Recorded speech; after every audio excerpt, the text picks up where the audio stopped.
ভূত চতুর্দশীর দিন থেকে বাড়িতে শুরু হয়েছিল ব্যস্ততা, কারণ পরের দিনে আমাদের বাড়িতে দীপান্বিতা লক্ষ্মী পুজো। প্রতি বছরই কালী পুজোর দিনে আমাদের বাড়িতে দীপান্বিতা লক্ষ্মী পুজো করা হয়। আর এই যে আমিও আলপনাও দিয়ে দিয়েছি, আলপনা দেওয়া সব কমপ্লিট করে নিয়েছি। বিকেল থেকে এই আলপনাটা দেওয়া শুরু করেছিলাম, কারণ আলপনাটা জানি শুকিয়ে গেলে তাহলে ঠাকুর ঘরে এই সমস্ত জিনিসপত্র নিয়ে কাজ করতে একটু সুবিধা। আমার মা কিছু জিনিস এনে রেখে দিয়েছে সামনে, সেই জন্য আলপনাটা একটু ঢাকা পড়ে গেছে। যদিও আমি এর আগে একটা ভিডিওতে দেখিয়েছিলাম কেমন আলপনা দিয়েছি, কোথায় কোথায় দিয়েছি সবই দেখিয়েছি। আর এই যে ঘরের কাছে এই যে আলপনাটা, এটা আমাদের রিকুবাবু ওই যে মাথার কাছে দেখছো একটুখানি ঘেঁটে দিয়েছিল, আবার সেটাকে আমাকে ঠিক করতে হবে, সেটা আর করা হয়নি, এবারে করব। ও যা বদমাইশি করে, ওর জন্য কিছু করার উপায় নেই, সারাক্ষণ পিছন পিছন ঘুরছে আর বদমাইশি করে যাচ্ছে। এই বাড়িতে তো লক্ষ্মী পুজো আছে, তার জন্য তো সমস্ত প্রিপারেশন তো চলছে, তার সাথে 14 প্রদীপ জ্বালানোও আছে, কারণ ভূত চতুর্দশী দিনে তো 14 প্রদীপ জ্বালাতে হয়। আমি শ্বশুর বাড়িতেও গিয়ে 14 প্রদীপ ওখানে চালিয়ে এসেছি, আবার এখানেও সেটা জ্বালাতে হবে, যদিও সেটা তখনও পর্যন্ত হয়ে ওঠেনি। আর সারা পাড়া আজকে পুরো একদম আলোয় সেজে উঠেছে। আর এই যে আলপনা যেটা দেখাচ্ছিলাম তখন, এইগুলো হচ্ছে সিঁড়িতে আলপনাগুলো দিয়েছি। এই ভিডিওতে একটু ছোট করে দেখিয়ে দিলাম, যদিও এর আগে একটা ভিডিওতে আমি দেখিয়েছি আলপনা দেওয়াটা। যাই হোক, যদিও আমি প্রফেশনালিভাবে ভালোভাবে আলপনা অতটা দিতে পারি না, তবে নিজের চেষ্টায় যেটুকুনি পারি সেটুকুনি দিই আর কি। তো যাই হোক, আলপনা দেওয়া তো হয়ে গেছে, প্রায় তখন রাত্রির 9টা মতো বাজে, তখন আলপনা দেওয়াটা শেষ হয়েছে। যদিও আলপনাটা একটানা তো দিতে পারিনি, কিছুটা আলপনা দিচ্ছি, তারপর আমি আবার আমার ওই বাড়িতে গিয়েছিলাম, সেখানে প্রদীপ দেখিয়ে এসেছি, আবার এই বাড়িতে এসেও প্রদীপ দেখিয়েছি।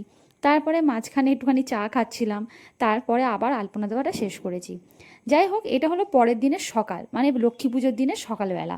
সকালবেলা উঠেই আমাদের সঙ্গে সঙ্গে পুজোর সমস্ত কাজ করা শুরু হয়ে গেছে।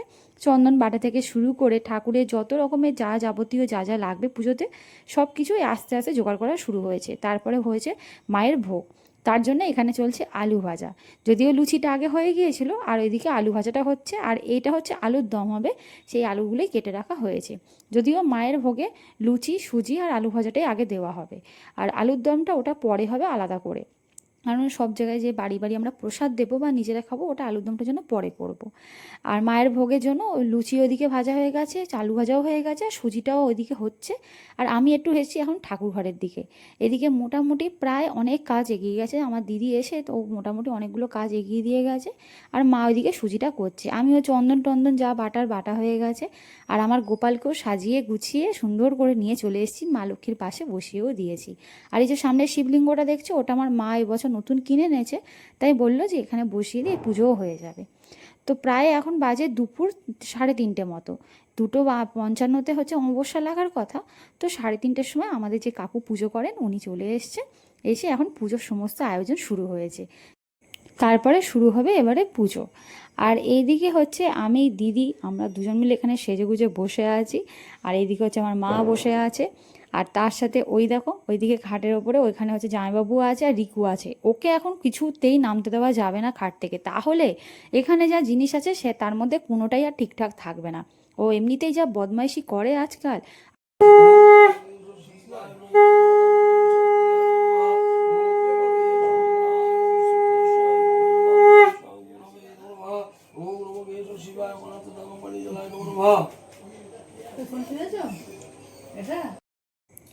এবারে হোম শুরু হবে, মাঝখানে আমি বেশ কিছুটা ক্লিপ আর কি আর তুলতে পারিনি, আসলে তখন যেহেতু পুজো শুরু হয়েছে আমি পুজোটাই মন দিয়ে দেখছিলাম, আর একটু শাঁখ বাজাচ্ছিলাম বলে সেই জন্য তখন আর কোনো ভিডিও করিনি, একদম হোম থেকেই তারপর তোমাদেরকে দেখাচ্ছি।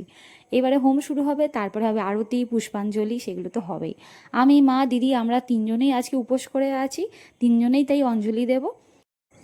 আর পুজোটা এদিকে হয়ে গেলে তারপর আরও বেশ কিছু লুচি ভাজা হবে, কারণ যেহেতু আমাদের সব এখানে পাড়ায় প্রসাদ দেওয়া হবে, তার জন্য লুচি ভাজার ব্যাপারটা আছে, তো সেগুলো করা হবে।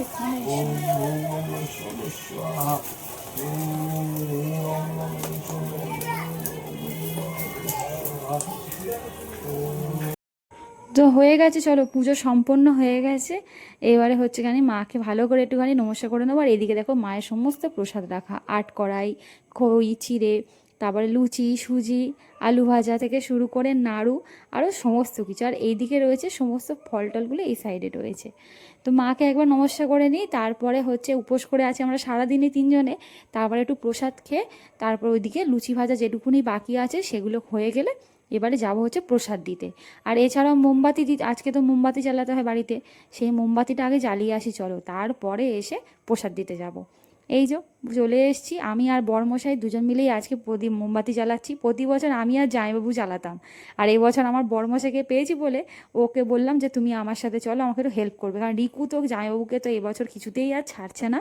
তো সেই জন্য ও একটা করে মোমবাতি বসিয়ে দিচ্ছিল আর আমি জ্বালিয়ে জ্বালিয়ে দিচ্ছিলাম। আর এই দেখো, দীপাবলির দিনে আমাদের এই যে বাড়িটাকে সুন্দর করে সাজানো হয়েছিল সেটা একবার তোমাদের দেখিয়ে দিলাম। আর এইদিকে আমাদের মোমবাতি জ্বালানো প্রায় কমপ্লিট, ওইদিকে ওপরে যাবো, ওখানে প্রসাদ সাজানো চলছে। প্রসাদটা দিয়ে আসার পরে আমি আবার যাব ওই বাড়িতে, কারণ আমাদের ওই দিকে আবার সব বাচ্চা কাচ্চারা ওয়েট করছে আমাদের সাথে বাজি ফাটাবে বলে। সেই জন্য আমার বড়মশাই বলছে তুমি তাড়াতাড়ি প্রসাদটা সবার বাড়ি বাড়ি দিয়ে দাও, তারপর আমাকে ফোন করবে, আমি এসে তোমাকে নিয়ে যাব। আমি বললাম বেশ ঠিক আছে তাই হোক। এবারে যাই চলো তাড়াতাড়ি প্রসাদটা সবার বাড়িতে দিয়ে এসে তারপর আমরা আবার যাবো ওইদিকে, মানে আমাদের ওই পাড়া, আমার শ্বশুরবাড়ি পাড়ায় ওখানে। তো চলে এসেছি আমরা ওখানে, প্রসাদ দেওয়া সব কমপ্লিট, সমস্ত কাজ সম্পন্ন, তাই আমরা এখন এখানে এসেছি বাজি ফাটাতে।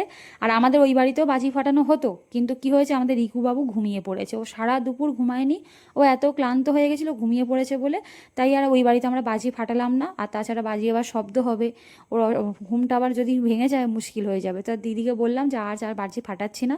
আর যেহেতু ও ঘুমিয়ে পড়েছে তাহলে বাজি ফাটানো আর কে দেখবে, ওকে নিয়েই তো মেন বাজি ফাটাবো বলেই তো সব কিছু। তাই ওখানে আর ফাটাইনি, ওখানে পরে দিনে গিয়ে ফাটাবো আর কি, ওই জন্য চলে এসেছিলাম।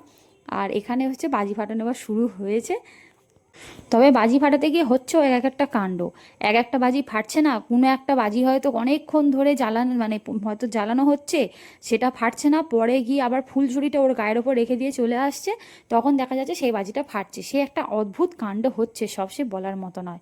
আর আমরা বেশ কিছু রং মশাল কিনে এনেছিলাম, যেটা 3টে করে কালার হয়, সেটা দেখলাম 2টো কালার হচ্ছে, আর মানে অল্প অল্প 2টো কালার হচ্ছে, আর একটা কালার খুব বেশি হচ্ছে না, সেই রকম।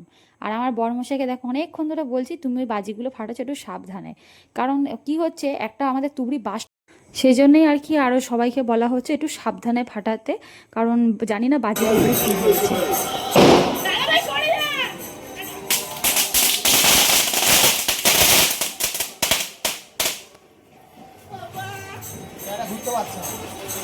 না ঘুরতে পারছে না তো, তাই তো রাস্তার ওপরে দিলে না ঘুরতে পারবে।